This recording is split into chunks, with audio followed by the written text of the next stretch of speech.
Hey, Erica, were you able to get in here okay for this meeting?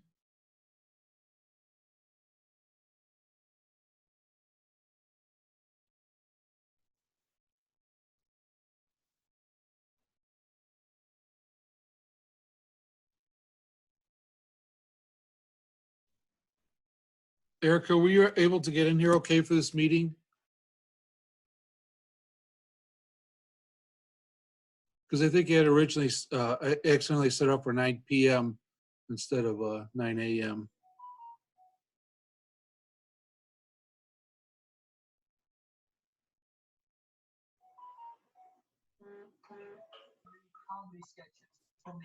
Okay, you're unmuted now.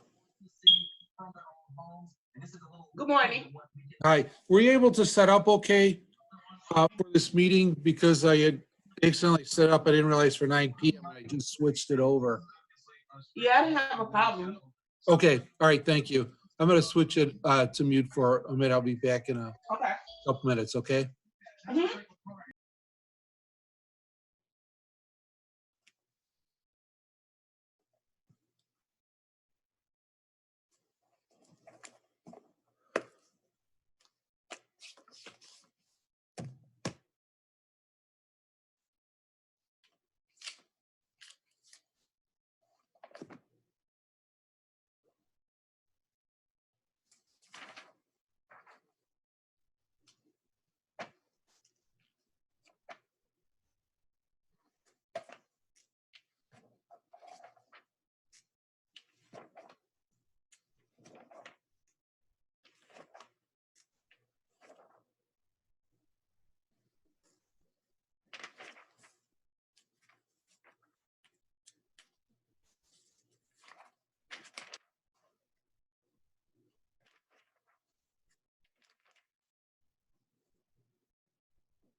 And I'm going to give everybody a minute here. I hadn't realized that, you go through and you set these things up, and if you hit one little button incorrectly, and you won't necessarily realize it, but I think I'd put 9 p.m. or maybe that was a default thing or something like that. So then I just had to switch it over to 9 a.m. But it looks like you guys were able to, find your way in pretty well.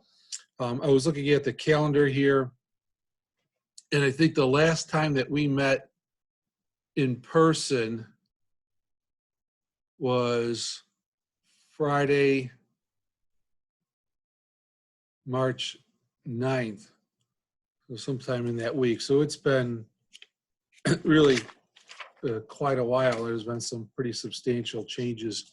Obviously, the numbers have changed dramatically. I mean, I remember hearing the first time, there was a community spread of coronavirus, which I think occurred in California. I think somewhere in March when it really, I would say, concerned me a lot was when I heard that a kid grammar school at St. Margaret of Scotland. Let me just let a couple people in here.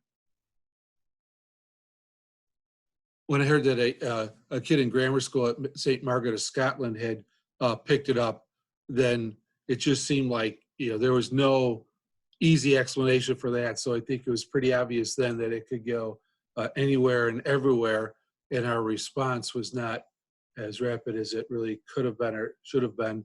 I think President Obama had set some things in place that were protective that somehow disappeared. Anyways, I want to go over some stuff about nutrition and metabolism and think about when we want to schedule a test for that. We're pretty much done with most all the material, but I want to cover a few things that I think would be relevant that you should know from that nutrition and metabolism one. I think last time we had rushed through that pretty quickly, but I just want to give you a basic idea.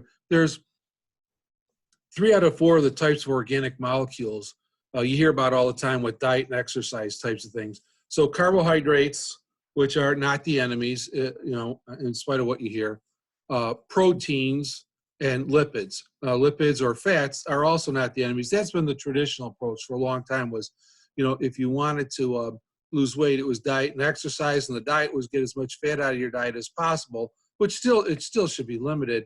And there are some that are definitely more heart unhealthy. But the simple reason was that fats have about twice as many calories per gram or per ounce, however you want to look at it, as carbohydrates. So if you ate less of those, you'd have less calories in, and if you burn the same amount, you'd be okay. And it's not as easy as that, but I'm not sure how complicated it should be either. It seems like in this day and age, we have a rapidly aging population. Although obviously coronavirus is, we'll see how much of an impact it has. The things that have affected life expectancy and so on relatively recently have been diabetes. Unexpectedly, it's like we're a victim of our own success. The opioid crisis has been bad enough to actually affect life expectancy, partly because it hit young people so hard. And then we'll see what happens with coronavirus also here. But the diabetes type 1 is, it seems like it's autoimmune, maybe triggered by a virus, not 100% certain. But type 2 diabetes can be more carefully, I don't want to say it can be cured, but maybe more carefully controlled and dealt with by way of proper diet and exercise. But the fact is, as a society, we're a victim of our own success, and we have vast excess of food and calories. So if you have people from other countries come to the United States, we don't really think about that too much. We think of tourism as, of course, this is going to change dramatically because of coronavirus. There's virtually nobody on a plane. Who would want to get onto a cruise ship now? And who knows how long that will last? I mean, at some point, down the line from where you're at, likely you might be looking at, or previous have looked at taking a cruise and so on.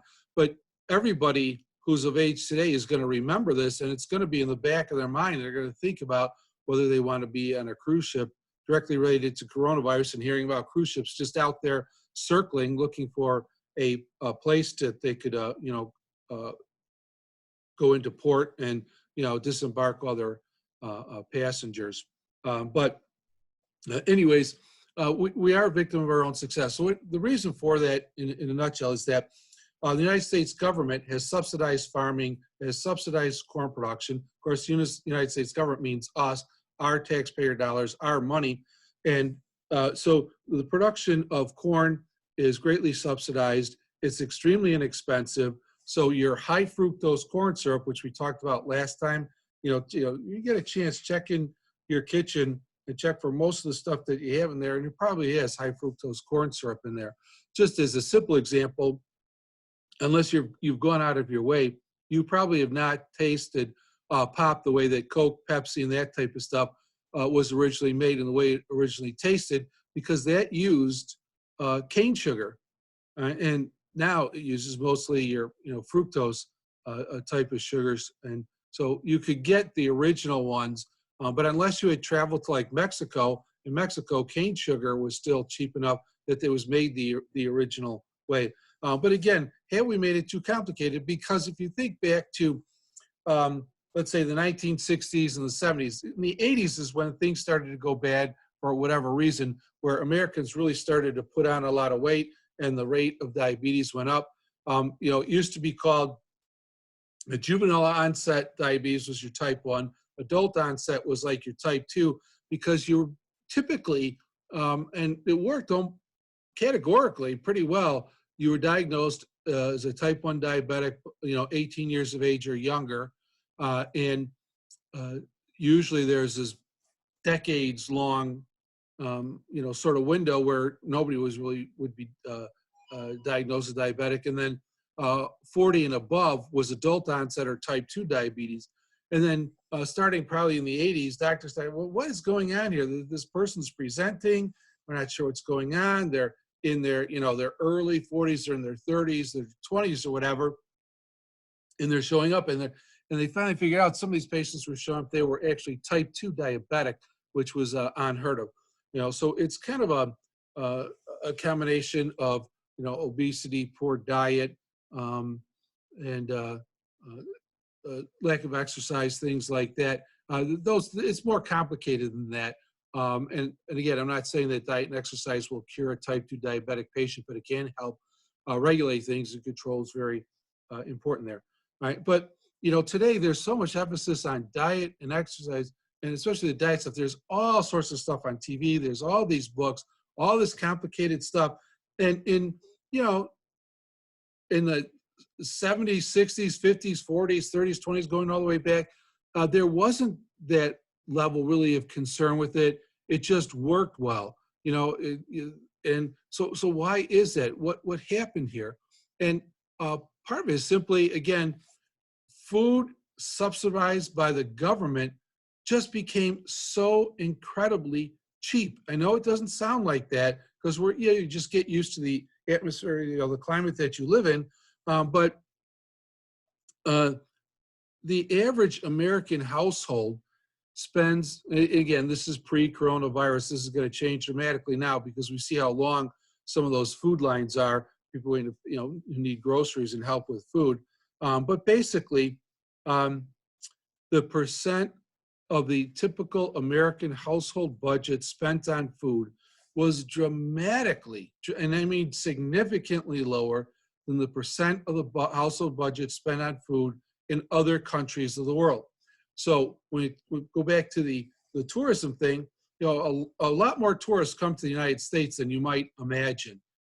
Chicago, if you talk to anybody who works downtown, they're often like, I don't like tourist season because the sidewalks are so jammed with tourists and stuff like that. Again, all that's going to change, or it already has changed. But when tourists come from Europe to the United States, they can't believe the size of the portions that are served at a restaurant, right? And the reverse is true. If you go and vacation in Europe, you are not the meals are not built around you taking leftovers home, In the United States, that's almost like part and parcel of it. You know, you can go out and have a meal and you have enough for dinner the next night too, just on what you yourself ordered. And that's, you know, a very common thing. Again, it's because it's subsidized, and it's largely subsidized by subsidizing farming, especially corn and the high fructose corn syrup, all that type of stuff. Farmers are guaranteed money, and things are, you know, incredibly cheap. If you go to Europe, having a free refill on pop and stuff like that is unheard of. The serving size is not what it was, so that's affected serving size. Is another factor. So a serving size for, you know, how much should be a serving of meat be with your dinner? 3 ounces, which is about the size of a deck of cards. That's it. Now, can you imagine in the United States if you went to, I don't know if he still has, remember Michael Jordan had that restaurant, and it was like a steakhouse place. You could get the Jordan 23-ounce steak. I mean, if you got a 3-ounce steak, a really expensive dinner here, you'd be like, you know, probably pretty upset about it. In Europe, it is not, meals are not designed over taking leftovers. It's they give you enough to eat there. That's it. There are no free refills. If you order, you know, a glass of pop, and it's expensive, you know, it could be like €3, which is like $3.50. And, you know, you'll get a little glass of pop like this. I mean, you know, you might get 12 ounces. And again, there's no refills with that. They're not big on ice, that type of stuff. You know, whereas here, you can get one of those giant big gulp things for whatever, 99 cents or something like that. So the things that have been affected are the food being incredibly cheap. That's one factor. The proliferation of restaurants and carryout stuff. You know, restaurants were not, there weren't as many restaurants per capita of the population. That kind of exploded in the late 70s into the 80s with, you know, fast food carryout, that type of stuff. So for a very, you know, inexpensive price, you can get a lot of food and a lot of calories on carryout food, you know, that type of thing.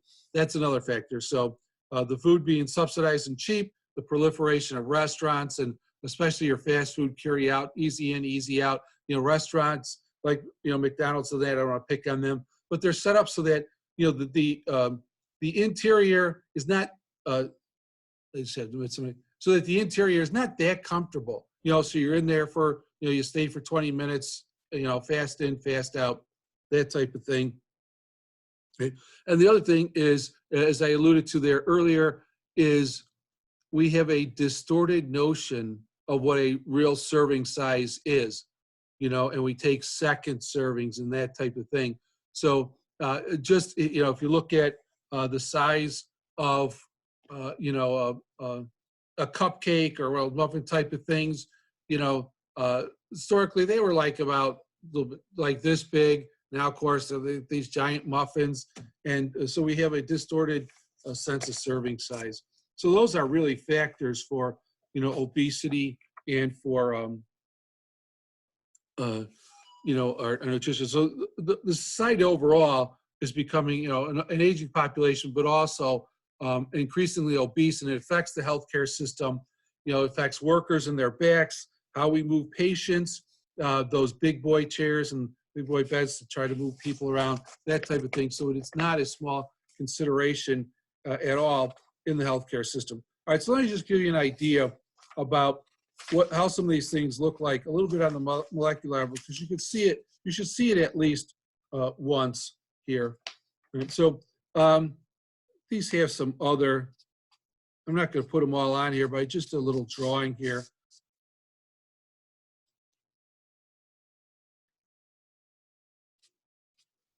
All right, so the formula for glucose is C6H12O6. So it's a 6-carbon ring, but the way the ring goes is there's carbons, you know, they're numbered 1, 2, 3, 4, 5. That's carbon number 6 up there. And this is an oxygen, which wants 2 bonds that links it all together.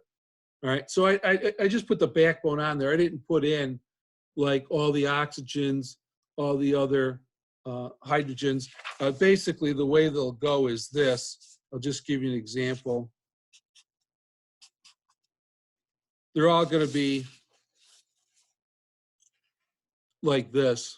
See an OH group right here and an H group right there. So that's what glucose looks like. So then we just, there's glucose.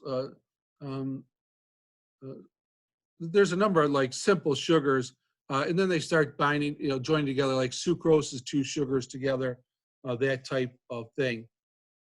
So the reason why carbohydrates got a bad rap, and undeservedly so, is because your highly refined sugars, like your high fructose corn syrup, that type of thing, you might as well be eating sugar out of the bowl. Same thing with a lot of your white breads, white pastas, the white crust for pizza, the white layers that are used in a lasagna, that type of thing.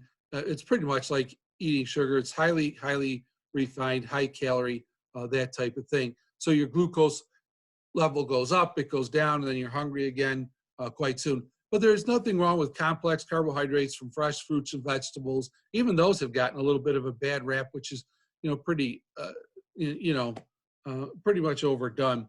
But like, your fiber for your diet is important, keeps your GI regular, probably is related to a lower rate of colon cancer and that type of stuff. All right, so we'll look at proteins next. And so if you remember, proteins are long chains of amino acids. You can see that there. So the basic principle is this: carbon always wants to have 1, 2, 3, 4 bonds. So there's a carbon in the middle. We built it around this. There's 4 bonds. There's a hydrogen above. All right, this R group, will come back to this. This is not in the periodic table. Over here, this is called the carboxyl group. So carbon, there's an oxygen and hydrogen. So this is the OH. That's why it's called a carboxyl group. And then there's a double bond to this oxygen over here. Well, this whole thing right here, this is the carboxyl group, this end right here.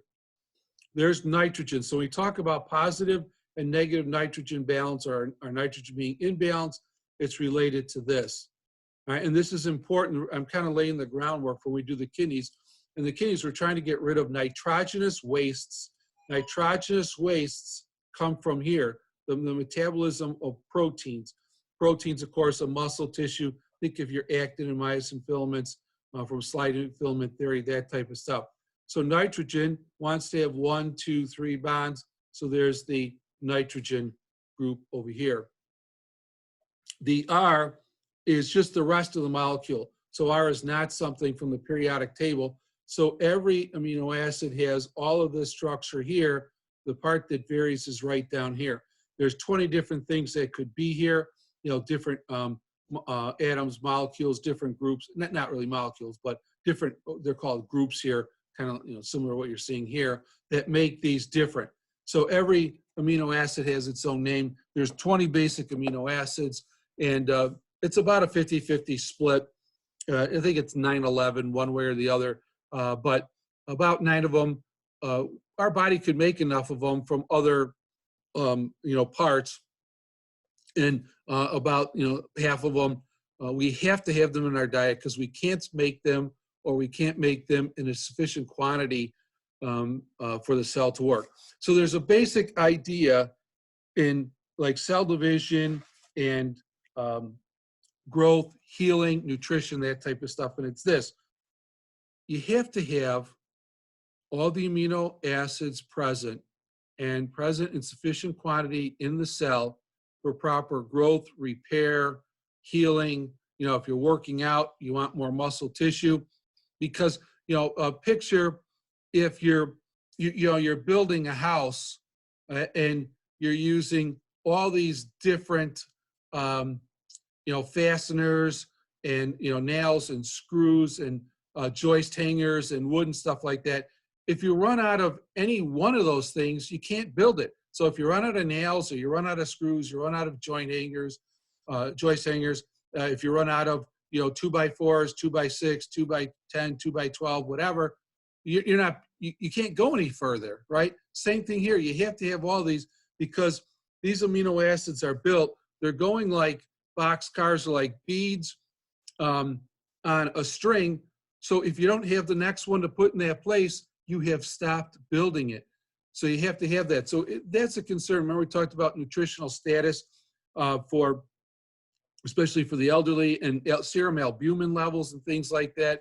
For a patient to heal from, they're a burn victim, they've got a systemic illness, they've got a systemic infection, cancer, heal from a surgery, that type of thing. They have to be able to marshal the resources. So nutritional status is very important. So that ensure all that type of stuff where they're saying, we got to get you stronger.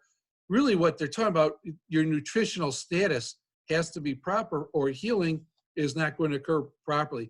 There's no point in doing, surgery on somebody that they can't heal from. So you have to have a good nutritional status. You have to have those amino acids.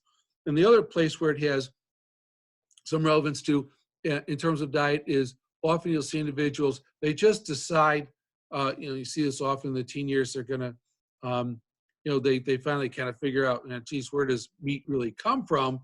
And they're not comfortable with that. And I can understand that, because if you look at, there's some of those specials like on Netflix, you might have more time on your hands now. Actually, you might have less depending upon your situation. But they do some of these specials on, one is actually on king corn. You could look that up. I think it's called king corn.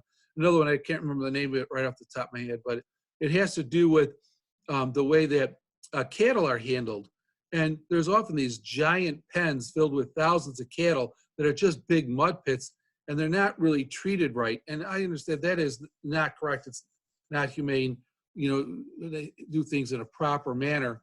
Behind the scenes, sometimes it's questionable. So anyways, people decide, well, I'm going to become a vegetarian, but they don't do the research and the learning that's involved. So the best, easiest, fastest source to get all your amino acids together at one time is, have meat. Doesn't have to be a lot. Like I said, a real serving of meat, you only need like 3 ounces, especially as an adult.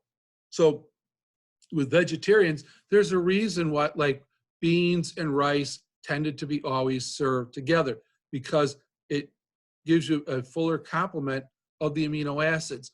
There aren't really much in the way of vegetables, fruits and vegetables, that are going to supply a person with all the amino acids they need. That's why the fruits and vegetables have to be eaten in combinations, and really they should be taken in at about the same time. So it's very easy for a person to get into a nutritional deficit, even when they're very conscious of their diet. If they're a strict vegetarian or like ovo-vegetarian, they won't eat, eggs, fish, poultry, whatever, that type of thing. And, it's not that they're going to, all of a sudden just be, end up bedridden or anything like that. But they may not be as healthy and vigorous as they could be. They might be exercising and not have a lot to show for it. It's an interesting thing when I taught high school sports, they had done a study, and girls varsity basketball players, so these are your best high school basketball players, over the course of a season would typically lose a pound of muscle mass over the season, because they were notorious for skipping breakfast, not having much for lunch. They go to basketball practice for 2 or 3 hours. They'd have dinner, study at night, and do it again. But they were burning more calories than they were taking in. And what will happen after a while, your body will burn up carbohydrates. It's reluctant to use fats, but it will eventually. And then it will start breaking down some of the, even the protein on your body. It'll start breaking down muscle tissue. All right, so this one, it's a little bit harder to tell what's going on here. Let me just show you like a little bit off to the side. This is, so what I did is I took just there's 2 of these molecules on here, but one of them is just showing this end of one molecule. The other part is just showing this end of a different molecule. I just want to show you how they link together. All right. So right here, this is the carboxyl end of a molecule. and it's near this nitrogen end of the other molecule. So this, again, this nitrogen we'll see when we do the urinary system. Nitrogenous wastes are very, very toxic to the body. Basically, think ammonia. So like if people have fish tanks, you got to change a certain amount of water every week because this nitrogenous waste builds up and it becomes toxic to the fish. And kidney failure becomes toxic to our body. So this is the end of one molecule. This is like the start of the next molecule. How do we link them together? How do they get linked like boxcars, like beads on a string? So what happens is you see these two parts down here. So here's an OH group. There's a hydrogen group. These two link together and split off. So down here is H2O. This is water. And then the bond occurs from this carbon right here to that nitrogen right there. There's a carbon to nitrogen bond. So this is called a dehydration. Somebody's dehydrated, they're lacking in water. This is a dehydration synthesis. So this is how you build proteins. So the first one, one of the first ones that was really, we figured out the entire structure of it in the body actually was insulin. All right, so if you remember back to 185, when we did the endocrine system, some of the hormones, they're either steroid-based or protein-based, insulin and growth hormone, but insulin is a protein-based hormone, so it's a long chain of amino acids linked together like, boxcars or like beads on a string. It's the first one. We figured out the exact amino acid sequence.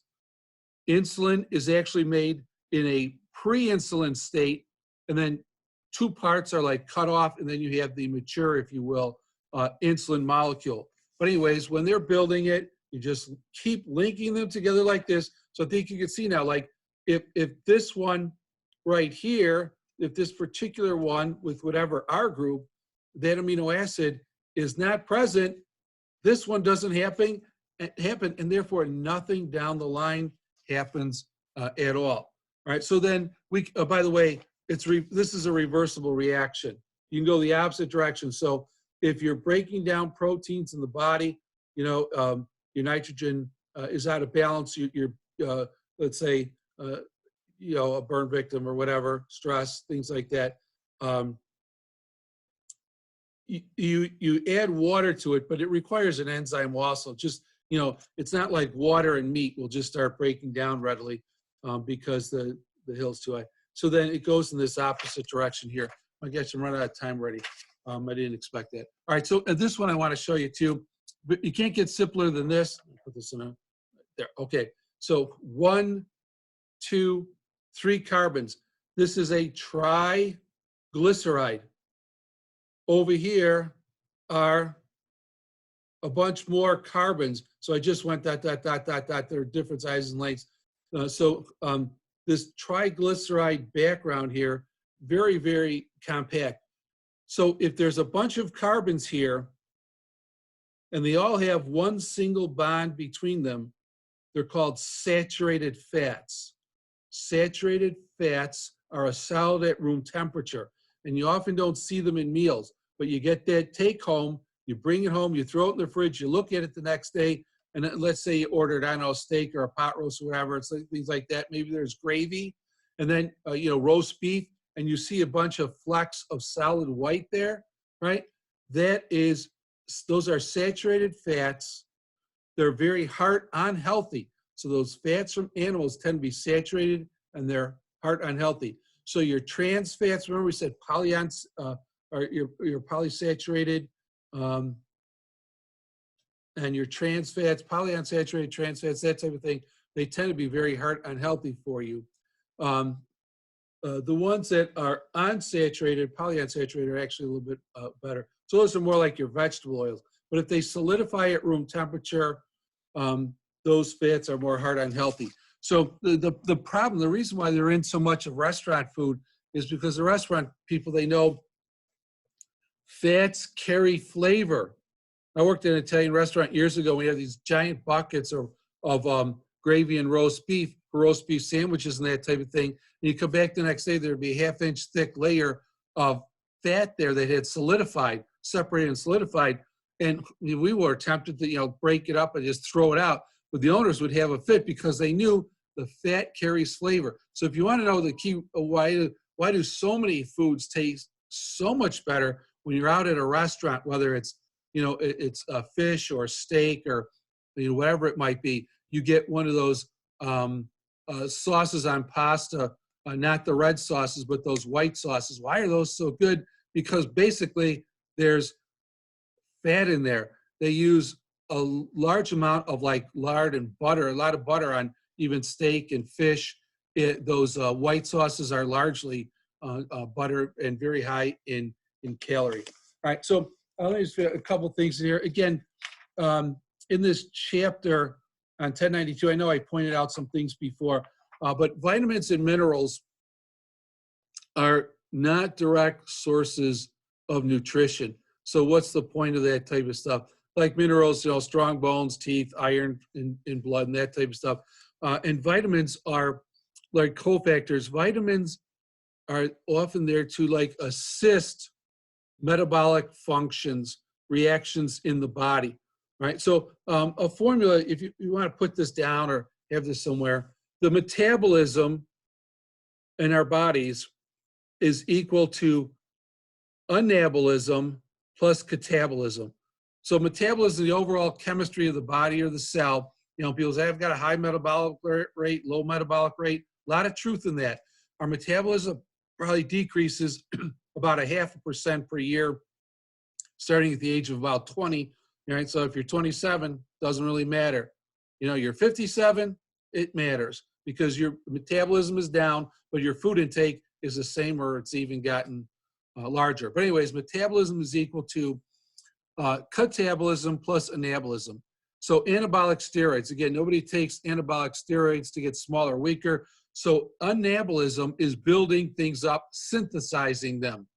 So putting those amino acids together, that's part of building muscle tissue, healing for the burn victim, healing for the, that patient who has a chronic disease, that type of stuff, recovering from a surgery, right? Catabolism is breaking things down. So the metabolism of our body is the balance between we either take big molecules and break them down into smaller ones to get energy and building blocks, or we take the building blocks, we input energy, and we make things bigger, larger. So catabolism is, you take in big fat molecules, carbohydrates, glucose, whatever, we break those things down to get energy. That's our classic, glucose plus oxygen giving CO2, H2O, and energy. And then the other way is build things up. So we build up, proteins in order for more muscle tissue. We build up fats for cell membranes, for cell division.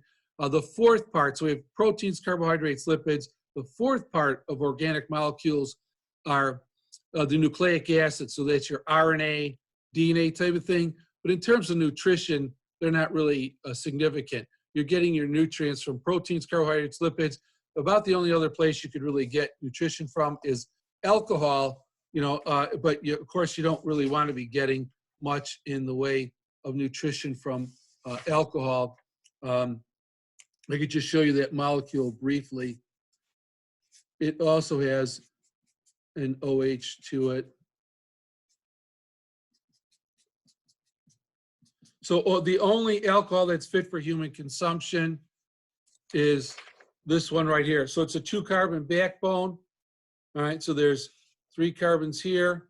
This one actually should be straight down, straight over. This OH group that you see right here, that OH group is what makes this an alcohol. So there's another alcohol where there's only 1 carbon, and that's toxic to the body. This is methanol, which is neurotoxic. This is what's used in radiator fluid. But if you take that in, it's neurotoxic to the brain. But anyways, alcohol is extremely high calorie. If you've ever seen Flaming Shots or something like that, it's high calorie. If you ever heard like Jack Daniels and that type of stuff, those places, they store their alcohol in those oak barrels, and they have buildings of them. And then the next warehouse is very far away because occasionally they do go up. And I've seen it in the news over the years. A place like that, it just goes up, it burns to the ground, and they have warehouses there widely, a great distance even if it's the same facility, because they'll burn so readily. Alcohol is used in auto racing also. If you ever seen in auto racing, they have an accident and they're trying to drag the person out. You can't see the flames because alcohol is when it burns, it's very difficult to see in daylight. And you see them spraying to put it out the flames because they use a high alcohol fuel to run their cars. All right, so I want to leave it time for questions or comments. We're done with the material. I'm going to this week try to set up the tests for on this section. I think for Monday, more to give me, I have to make sure I can get this test on there, and we'll be able to talk about it then again on Wednesday or Friday if you have questions. All right, so I'm just going to unmute everybody. If you have any questions or comments, you can go ahead. Everybody set? All right.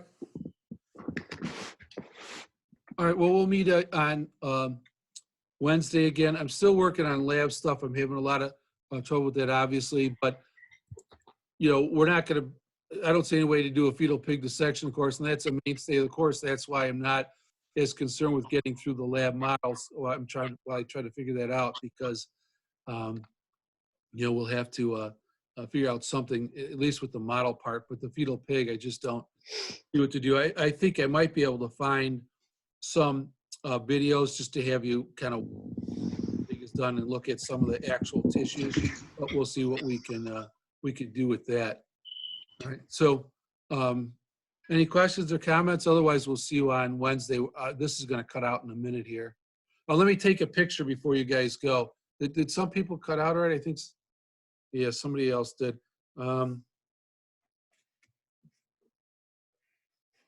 Even if this cuts out, don't hang out for a minute because I want to document that you're here. So I just take a picture.